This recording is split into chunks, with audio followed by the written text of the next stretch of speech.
શું નામ છે આપનું? મારું નામ લલિતા ટીમાણીયા, મહિલા પ્રદેશ પ્રમુખ. આજે અમરેલી ખાતે અમરેલી નગરપાલિકામાં 13 દિવસથી આંદોલન ચાલી રહ્યું હોય ત્યારે સરકાર અત્યારે નારી શક્તિને વધારે મહત્વ આપતી હોય છતાં ખાલી વાતું જ કરતી હોય છે. બાકી નારી શક્તિને અત્યારે તો પ્રાધાન્ય મળતું નથી.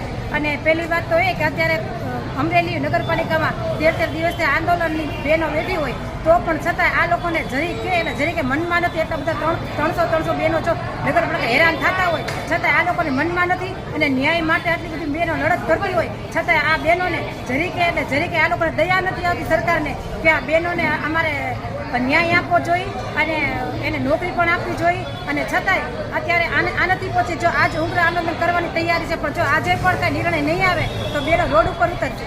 જય ભીમ. તમારી શું માંગણી છે? તમારી માંગણી શું છે બહેનો? અમારી માંગણી એ છે કે કોન્ટ્રાક્ટ પ્રથા બંધ થાય અને નગર